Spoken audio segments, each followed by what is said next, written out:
Welcome to the Finance Marketing Podcast, a show that empowers finance professionals to market their businesses in ways that feel good and actually achieve results. I'm your host, Hillary. I've been working with folks in financial services to develop marketing strategies that work and create results-oriented marketing content since 2020. And I've learned a lot about what works in finance marketing, what doesn't work, and where financial services pros get stuck. Join us each Friday as we explore real, effective ways to market your finance business and connect with folks who truly embody your ideal clients. This week, I am happy to welcome Matt McManus, one of the founding partners of Triplecrown Wealth Management. There he has crafted a niche focusing on first responders. He is co-host to a podcast called Pension Protectors, written a book called Money Academy, and frequently presents around the tri-state area on retirement readiness with an overarching theme of wellness. He can also be found on Facebook and LinkedIn posting content daily. Now, Matt's LinkedIn headline really caught my eye. It starts out helping Ohio's first responders retire. And as the wife of a firefighter first responder, I immediately thought to myself, oh, I have to reach out to this advisor. He works with the people that I know and love, and he's doing such great work. So I sent him a DM and we connected, and he's really the first advisor that I have come across who specializes in first responders. So we did immediately connect. Now, in this episode, Matt shares a little bit of his journey with us from golf professional to financial advisor, including how he stumbled into this niche with first responders and the personal struggles that he overcame along the way as well. And what I think makes Matt's story so compelling is how his sobriety journey that began in June of 2020 coincided with his decision to fully commit to serving the first responder community. And this led to really remarkable personal and professional transformation for him. I am particularly excited for you to hear Matt's insights on what he calls guerrilla marketing, or what I really think of as kind of on-the-ground marketing. This is his approach to being deeply embedded in the first responder community, or the community of his niche, through consistent presence and recognition programs and genuine relationship building. So rather than relying on what we might think of as traditional marketing strategies, Matt has found that simply showing up consistently and authentically has been the key to building trust with this tight-knit community. He also shares a really powerful story near the end of our conversation that perfectly illustrates why finding your niche isn't really just a marketing strategy. It's about finding a community that you genuinely care about and then showing up for them in meaningful ways. So for financial advisors who are hesitant about niching down, or who might be unsure about how to connect authentically with their target market, I think Matt's approach offers some really valuable lessons and even some out-of-the-box thinking that could really transform the way that you connect with your market. So without further ado, let's dive in. Matt, I'm so excited to have you join me this morning on the Finance Marketing Podcast. How are you doing? I'm wonderful, Hillary. Thanks for having me. Absolutely. I would love to start if you could just tell us a little bit about who you are, maybe why you got into financial planning and what you guys do now. Yeah, so my name's Matt McManus. I am one of the partners, co-founders of Triplecrown Wealth Management, and we're a firm located in Cincinnati, Ohio. We are part of a larger independent broker-dealer, and right now there's about 9 of us, 9 advisors within the firm, so we're operated as an ensemble firm, so everybody kind of has their own specialty and their own practice. But I've been doing that for the last 13 years. And like a lot of us, I got into this business by accident. So in fact, I was working as a golf professional before I got into this line of work. Not like the kind you see on TV. I wish I could say that. But I was just a local club pro. And I was helping run a golf course. And I was at a point, and this is part of the story. You know, when I graduated college, I had $100,000 of student loan debt. I had bought a new car, so I had the new car debt. And then eventually, as I got into this practice to get my business running, I added credit card debt. Mm. And so there was a lot going on there. And I never had any intention of getting into this business. I just knew I had to get out of the golf business. Mm. And that's really kind of, I fell into this industry by accident. When this particular firm, a broker-dealer, called on me, they said, hey, you're going to have an opportunity to work with teachers, police officers, firefighters. And with my mother being a teacher, my brother's a firefighter, I thought, what a great opportunity. Even though I had zero pedigree, excuse me, I didn't come from a wealthy family. I came very much from a blue collar family. In fact, my other brother, he's an over the road trucker. He's a long haul trucker for a major parcel service. And I'm kind of the guy that went the other direction. And really that's, again, I just kind of got here by accident, but I thought it was a great way to where I could serve and still be with people and teach people. And that's how I wound up here. Well, I just love your story, Matt. And I love that your story, I mean, it's so relatable, right? And I think that that's something that a lot of advisors kind of struggle with sometimes, is being vulnerable and being relatable. But I mean, everyone has struggles with money, right? And I think that's Yes. so important for clients who are nervous about talking about money with someone who's wearing a tie, right? And has the degrees behind them, to know that, oh, this person has struggled too. And that's really a relief. Yeah. And I hear that a lot where clients or prospects may comment, hey, you must have your stuff buttoned up. Well, I do now, but it took me, how many years to get here? Right. Believe me, I've made all the mistakes in the world. And one other thing I wanted to add, to what I just told you, because this is going to have some relevance as we get further into the podcast here. I struggled greatly with imposter syndrome. As I mentioned, that I didn't feel like I maybe belonged in this industry at first. One of the big coping mechanisms that I had with imposter syndrome is I found myself at getting dollar domestics at the local pub, right? And so that's how I dealt with imposter syndrome was through alcohol. And that's going to play a major role in the story later on. But I wanted to paint that picture for folks that it was not all roses. This was a struggle, like a lot of you out there. You might find yourself early in your career, but I'm telling you, there's going to be some struggles, but if you can get through those and get to the other side, it is well worth hanging on. And this could be the greatest career field that you have ever worked in. Well, I'm really glad that you kind of planted that seed, because I know this is a really important part of your story. And I think it's one of the coolest parts of your story. So let's dive in. I would love to talk a little bit about niching. You have carved out a very cool niche, I think, that is close to my heart as well, having a firefighter husband. I know you mentioned you have a firefighter brother, and you specialize in working with first responders. So I'd love to know kind of how you arrived at that decision and what it's been like kind of serving that community. Again, more happy accidents is how I got into this. So as I mentioned, with the broker dealer that recruited me, we are number one in the K through 12 403B space. So if you just do a quick Google search of who it is, this particular firm has done a tremendous job in that space. And that's really how I got started in my career, was driving around to different school districts, helping teachers get signed up for their 403Bs, as well as helping them understand their pension and how does it all work together. Really, that was the beginning of my education for niche marketing. I just didn't realize it at the time. And so I was driving around and locally in the Cincinnati area where I am, this K through 12 niche has been dominated by a lot of the advisors in this particular office. And there's a lot of darn good advisors that I work with. So when I got into it, it had been up and running for a good 12 to 15 years. And so what happened was I found myself driving an hour and a half to sometimes these very rural districts. And a lot of times the people I was signing up were teachers who were making $45,000 a year, but they were the breadwinner. And as noble as that cause was, and as much as I enjoyed doing it, I realized after a couple of years, it was not a sustainable model.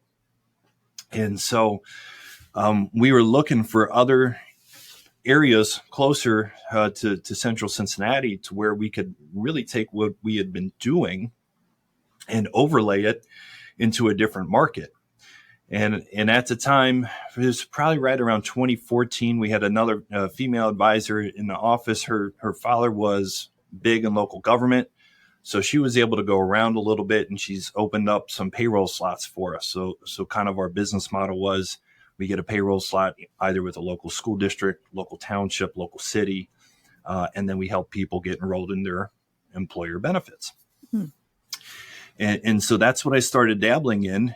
I realized that there was a massive opportunity in the first responder space. And I started doing that about 2014. And I was kind of on and off with that for some years. I didn't get a whole lot of traction. And then COVID hit. So I know we're kind of fast forwarding 6 years here. But if I don't know if you had kids at that time, Hillary, but all of the schools were shut down. And when COVID hit, there was a lot of things that were happening, but it really took away my ability to go out and see people. So not being able to go into schools meant my business suffered. My business was suffering, so that led to even more drinking, so on and so forth. And you can kind of see how this was going downhill fast. Well, my manager at the time, one of the solutions he came up with in order to try and create some auxiliary markets for us is that he got us, he had bought the entire branch. It's called Richard Wildman.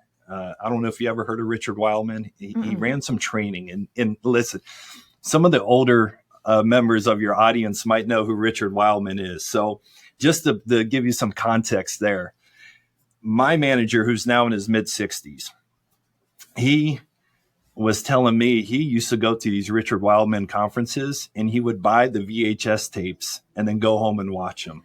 Okay. Gotcha. Makes sense. Yeah. So we're talking, late 80s, early 90s when he was doing that. But the training program has been around forever. And quite frankly, it was one of the best training programs I've ever went through. I just think Richard Wildman now is darn close to retirement. So I don't know, how heavy he's still pushing it, but what it did was it encouraged you to focus on another market through getting involved through various associations. So I started poking around at different associations I might be able to get involved with. And at first I thought, hey, let me go back to the golf world because that's what I know. And surprisingly, there's a country club managers association that people could get involved with. So I decided to do that. But I found that didn't work out. And then the other one I was looking at pretty closely was the Hamilton County Police Association. So I realized after doing some digging that they would meet regularly, once a month. And there was various people and there was several thousand members. So it seemed like a good ideal target. Plus, I was already doing a little bit of it anyway. This just gave me the opportunity to get a little deeper into what I was doing. So that's kind of how I made my foray into the first responder world. Now we can keep going down that path, but I can also, if you want to take a step back, I can kind of paint that picture to how all the drinking and everything else kind of ties in together. So you tell me which direction you want to take it. Yeah, let's do that. And I'm also curious to know, as we kind of go down this path and what was happening in your life during this time, you had mentioned you had tried a couple of other things that hadn't worked out.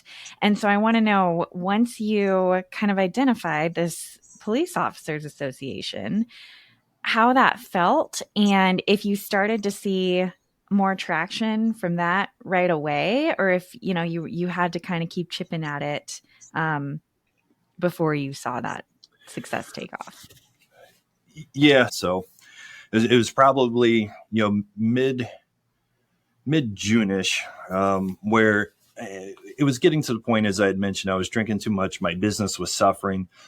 The year prior, I want to say I did maybe 190,000 GDC.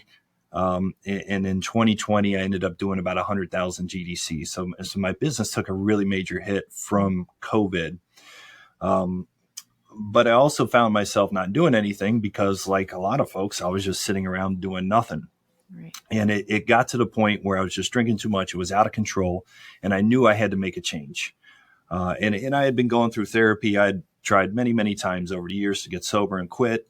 But for whatever reason, on Father's Day, that's when I had my last drinks, right? I got drunk like I did most days because it was Father's Day. Nobody could say anything to me that day. It was my day and I was going to do what I wanted, right? Very selfish. And the next morning, I'll never forget, I got up and I went to go to shave my face to get ready for work. And I couldn't look at myself in the mirror. I was totally disgusted with the human being I had become. I was totally disgusted with myself. I was totally disgusted with my business. It was a nightmare. And I started thinking about it. You know, at the time I had 3 kids, but I just had my first biological son. So he was about 1.5 years old. And I thought to myself, you know, if I don't make this change, he is going to go down the same path of destruction, the same path of negativity, he's going to have all the same negativity that I've dealt with over the last 20 years. And at that moment, I said, you know what? I couldn't do that to him. I couldn't live with the thought that I would just send him out to the wolves like that. And so that's when I made the change and I got sober June 21st, 2020. I just want to I just love this part of your story, Matt, because I just have such a similar experience. My husband and I, we both had our last drink on July 4th, and it just, just the July 4th of 2021.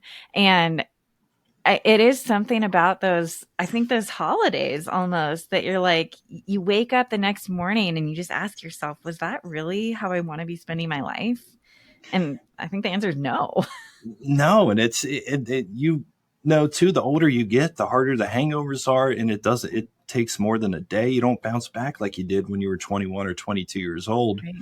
Right. Plus all the anxiety and all the other negative mental stuff that comes with it. It's just, to me, it wasn't worth it. And let me be clear, if anybody is out there and they're thinking about quitting cold turkey, please, please, please consult with a physician or a medical practitioner first, because there could be some very serious consequences if you don't. So just don't feel like you're going to up and quit like some of us did. It can be very dangerous. So please take that piece of advice. But the very next day, like I said, I couldn't look myself in the mirror, and I'm an anxious person as it is. So now I'm sober. I don't have this escape that I normally can this crutch that I had with alcohol. So now I got to channel all this energy into something else. Mm-hmm. So it's like, well, what the heck do I do? And I didn't know what to do. So I just Forrest Gumped it, right? I just put on my shoes and I started running. And I made it a quarter mile downhill before I had to stop and catch my breath. That's how bad out of shape I was. This is me. But I started doing that more and more. And that kicked off my fitness journey, which eventually it turned into lifting weights and Brazilian jiu-jitsu and all these other things. And all of a sudden, my physical health started getting better. And then my mental health started getting better. And then my relationships with my spouse and my kids and my friends and family, that started getting better. My spirituality started getting better. My business started getting better. In turn, my finances start getting better. So it had this massive waterfall effect that I just loved. And this was carried into about 2021. Now, I had really decided to go all in on first responders at this time. They were open for business, right? Because police stations didn't shut down the criminals didn't stop in 2020. Neither did the fires or the medical runs. That all was still going. So now I had a place to go. And I started making this focus on the first responder community. So as I got deeper into this community, we're still getting stonewalled by a lot of these township administrators not wanting us to have a payroll slot. And we were getting stonewalled by some of these chiefs, again, not wanting us to have a payroll slot. So we had to take a look at our practice and figure out how do we still get our message out there in a way that we could still be effective, still get business out of it, but it was totally different from what we were used to doing. Enter the wellness coordinators. So as you know, you're married to a firefighter. Some of the biggest messaging right now in the first responder community is all about wellness, mental wellness, physical wellness. And so a lot of these departments would have, perhaps some counselors that are available. A lot of these departments started doing yoga. Mm-hmm. A lot of these departments might have some type of clergy on staff. Our local sheriff's office has they have a rabbi who's on staff. And so I'm starting to talk to these wellness coordinators, and I see all these other aspects where they're really focusing. And I go, hey guys, what about the financial wellness? And they're like, well, what are you talking about? And I'm like, you have all these other areas, but what about the financial wellness? Because we know that the negative side of finances, right? It's one of the leading causes of divorce. If people are make poor decisions with money, and I see this a lot of times in the police officer community, you start buying those new trucks and the campers and everything else. Well, guess what? Now you're working 20, 25 hours of overtime to try and make up for all these decisions. So that's putting extra strain on your marriage or on your finances. And if you are having a hard time at home, that is going to carry over into the workplace. So I'm like, why isn't anybody talking about this? And they just kind of said, well, we haven't had anybody before. So I'm like, hey, good news. I'm here. Let's do this. Did they welcome you with open arms once you kind of convinced them how important financial wellness was? Yes, they had actually been looking for a solution for quite some time. They just didn't know where to turn because there's not very many of us advisors who are really focused on the first responder community. Because let's face it, these are just not high profile targets. Let's say like a doctor would be, or a business owner might be. Right. There's just not a lot of us doing it. For me, I have a profound passion for it because I love just going out to the stations and being with the guys and being with the gals and just shooting the breeze. To me, there's no more fun than getting out there and just spending time with them. It's the greatest thing in the world. Some of the best people around. Yeah. I mean, I have to agree with you, having spent our last couple of Thanksgivings at the fire station and various holidays and sitting around the table with all the firefighters and the paramedics. They're such a fun group of people. So I can see why you love just hanging out with them. Yeah, it's a blast. But I do want to ask you a question. I mean, you mentioned they're not the most lucrative group of people when you think about doctors and business owners and other people, lawyers, earning lots and lots of money. And I know this, it kind of depends on state too. We happen to live in Colorado where firefighters are paid quite well relative to other states. How has that been for you in your practice? Has it still been I know it's a worthwhile market, but can you talk to me about how you see it as a worthwhile market? Yeah, it is.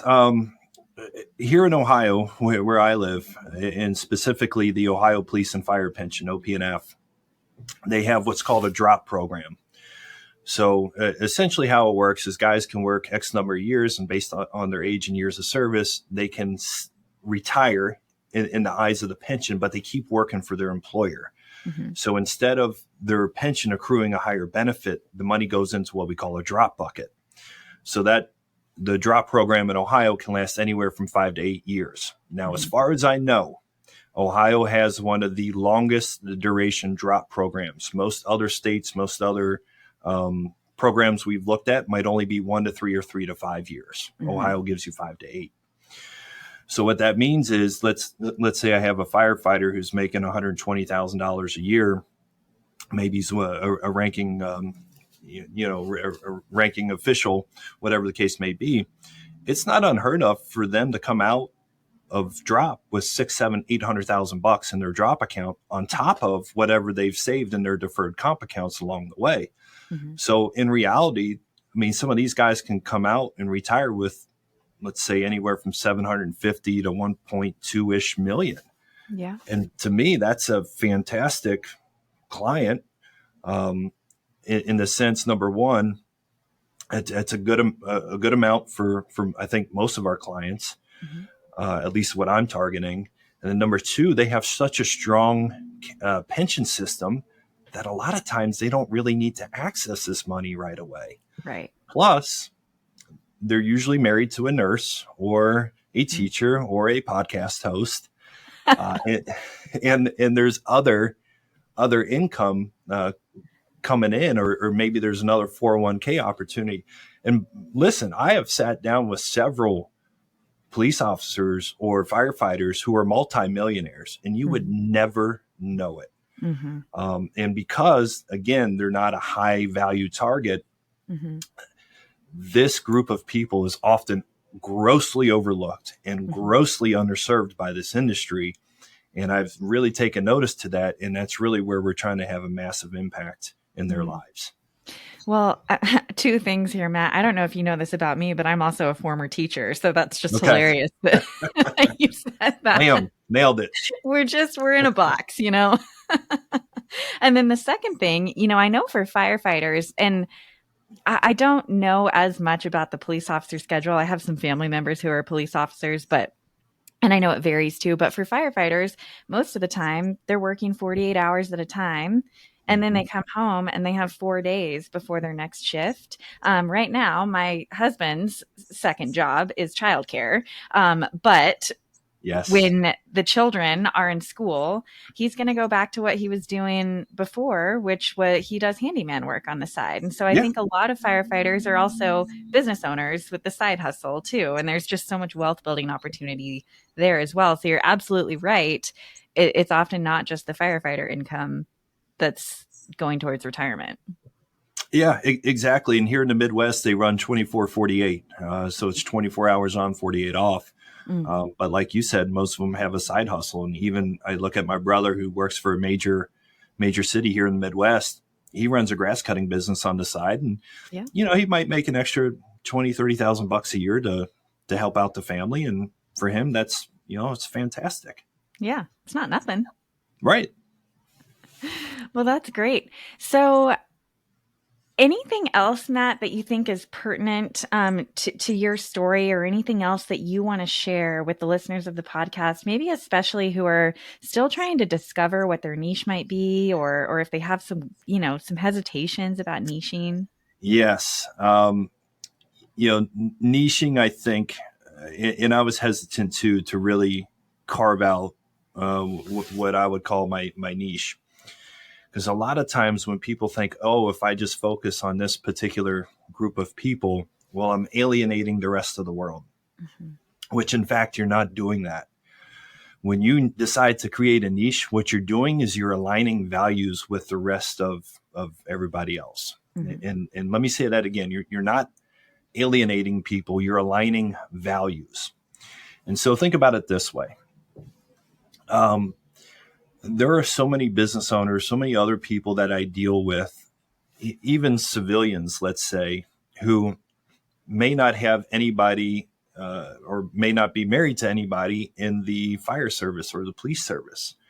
But a lot of these times, and I serve on a charitable board with 2 other business owners. What I always ask myself is, if I have an opportunity to serve these other business owners, do you think I would be at the head of the list because my values are exactly the same as theirs? And the answer is probably yes. Because they're not giving their time just to give their time. They're giving their time because they believe in a particular cause or they believe in a particular group of people. I just happen to be there with them with the same beliefs. So that's one reason I would really tell people to consider creating a niche, is because you will start attracting more and more people that you never thought you would. Yeah. I love that. Yeah. Now, the other side of it too, it helps you create a much clearer marketing message. To me, the financial services is a commodity. And in my mind, I'm always one Google search away from being fired from my clients. Not that they don't need me, is, you know, anybody could go online and buy a mutual fund, or anybody could go online and start a Roth IRA, or anybody could just go online and click and buy life insurance for themselves. But by having this particular niche, as these people are looking out over this landscape, the seascape of advisory firm after advisory firm after firm after firm after firm, and they're not sure who to turn to. To me, I'm holding up a yellow sign in a sea of blue saying, hey, why don't you come over here and work with me, because this is what I do. and it allows me to attract some better people, some people that I'm really trying to target, and it really helps with the business growth. Mm-hmm. Yeah, I mean, you're just the epitome of the no-brainer choice for first responders, because who wouldn't want to work with someone who says, I work with first responders, I have the expertise that you need. And they do have pieces of their puzzle that are very unique, and Yeah, that not all advisors have that expertise in. So I think it's just a home run for you. yeah, really helps you stand out. Yeah. And now, and I've sent you this list of the 12 things that we try to do, and you can hopefully put this in the show notes. Mm-hmm. But our entire marketing calendar, our entire marketing messages, our entire marketing events, everything we do is now targeted at this one specific audience. Mm-hmm. And it gives us much more clarity and decision making from the business side. And again, we're really trying to hone in on the message that we're trying to deliver to people. And the more consistent you are, the more you show up for them, the more you earn their trust. And again, this is one of the things I love about the first responder community. If you earn their trust and they say you're in, you're in. Yeah. You are that guy. Yeah. And I love them for that. But at the same time, you got to hold on to that like a baby bird, because if you violate that trust, man, you're going to be as out as quickly as you came in. So, Right. But that's, one of the things we do is just, we continue to show up. We can continue to do these things, and people take notice. Yeah. Well, one other thing that you kind of just brought up, Matt, that we haven't talked about yet, is you've used this term before, guerrilla marketing. And Yes. so I'd love if you would just share kind of what that means to you, and what you do, just some of the tangible things that you do to get out in that community and get in front of them. Yeah, I'll share with you some of the guerrilla marketing, and then at the end, I'll share a story and why I think it's so important to be that way. So guerrilla marketing to me is we are showing up all the time. And whether that is through social media, which I post daily on Facebook and LinkedIn, we run a first responder of the month recognition program, to where we will pick a first responder. It's peer nominated. So we will typically get an email from somebody saying, hey, you ought to recognize Joe for his efforts in saving somebody's life that was ready to jump off a bridge. And so we will show up with a certificate of recognition and recognize them in front of their peers and superiors. We run seminars throughout the year. So we will typically run anywhere from 12 to 20 retirement seminars throughout this region. We will do client appreciation events. We will do first responder appreciation events. There's the Hamilton County Police Association monthly meeting that I show up to. So it's, $10 at the door to help cover the cost of food. So you show up, but you keep showing up for these people, and they keep seeing your face over and over and over again. And it means a lot to them. And in fact, it's not the story I was alluding to, but I'm going to tell you this anyway, and then we'll get to the other one. I went out to have lunch with one of the police chiefs, and we were having a conversation, and he said, so-and-so at this other advisory firm was really kind of throwing you under the bus the other day, saying, all these bad things. I'm like, whatever, right? I don't care. And the chief said, I came to your defense. I think the guy was bad mouthing me because I didn't donate as much money as he thought I should. Something like that, which totally ridiculous, right? Laughable. And Chief told this other advisor, he said, listen, he said, the reason why Matt McManus's name keeps getting thrown around and why so many officers love him in the city is because he shows up to our events. Mm. And that was it. And Chief's like, listen, I know you're never going to be the biggest owner. Mm-hmm. And there's car dealerships, there's businesses around here that are going to give $50,000, $100,000. I'm probably never going to touch that. Right. But I'm the guy who's consistently showing up and consistently doing things for him. Right. And that means so much more to your target audience, to your target market, than what you would believe. Yeah. And so that's why I call it guerrilla marketing, is because we're here, we're there, we're everywhere. We're just forever in the community. And that's really what sets us apart, and really has created a name for ourselves in the fact that we're just there. That's really powerful. Well, I would love to hear your other story that you alluded to. Yeah. So I'm going to tell you this.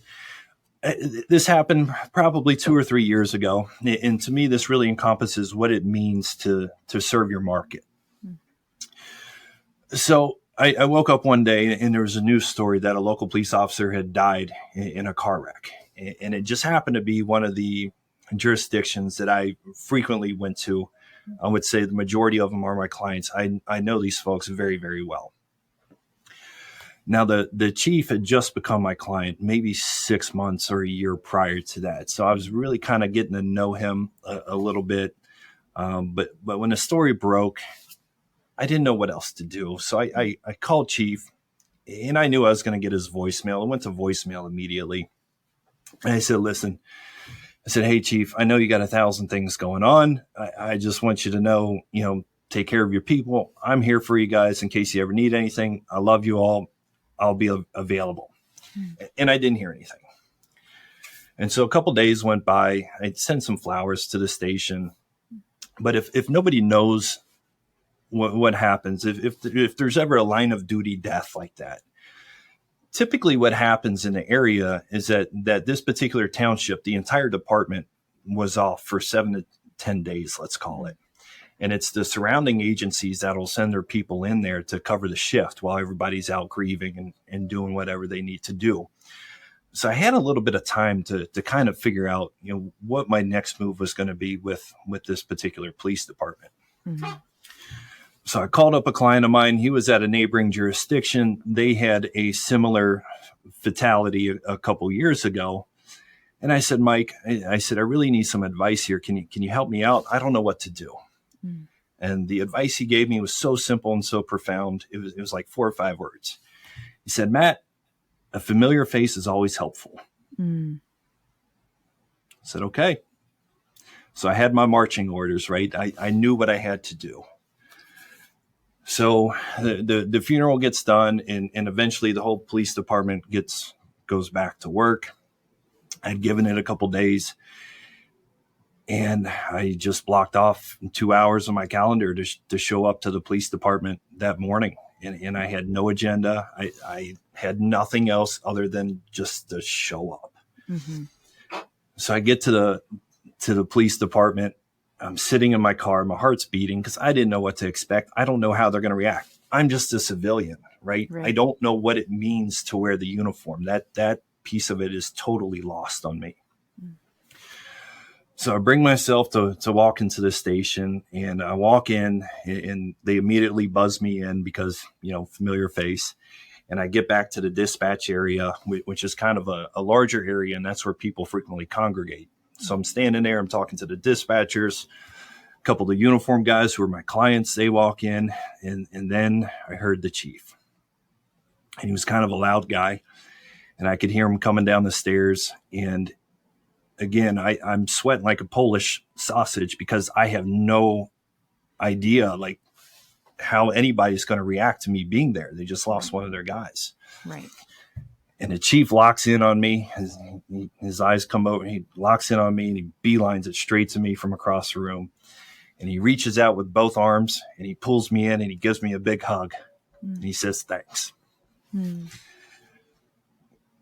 I see you're getting choked up. I'm getting a little bit choked up from this story. Absolutely. It took everything I had to keep it together in that police station that morning. But it meant so much to them just being there and being available to them and just being that familiar face. And to me, that's what it's all about. Being in this market, serving your people with intentionality. Mm-hmm. It's just being there for them. And I always kept that with me. It's just kind of a microcosm of what I think it is to be a great advisor. Yeah.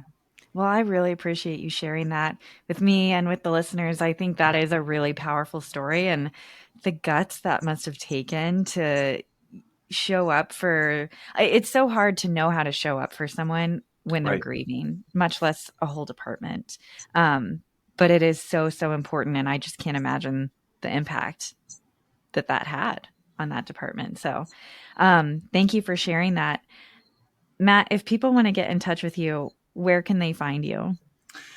Yeah, so they can find me on LinkedIn at Matthew McManus, or on Facebook, Matthew McManus Financial Professional. We also run a podcast for first responders called Pension Protectors. So that comes out every other Thursday. We are now on season 2 of that. And then I did have a book out, and it was called The Money Academy, but I just got notice from my compliance department that has expired and needs to be updated. Excuse me. So I will be pulling that and probably re-releasing that hopefully by the end of 2025. Okay. Well, reach out to me. I'll always update the show notes when it is out for re-release. So that's great. Thank you so much, Matt. And I just want to also give a quick plug for your podcast. My husband has been listening to it and he finds it super, super helpful. So awesome. Thank you so much for doing that. And thanks for coming on and chatting with me. Thanks for having me.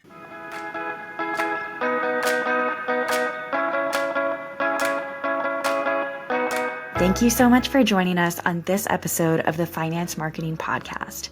If you're eager to market your business in a way that feels good and actually gets results, sign up for the Finance Marketing Podcast newsletter in the show notes so you never miss another episode. If you liked what you heard today, please be sure to subscribe to the show on your favorite listening app and leave a review on Apple Podcasts. We'll see you back here next Friday.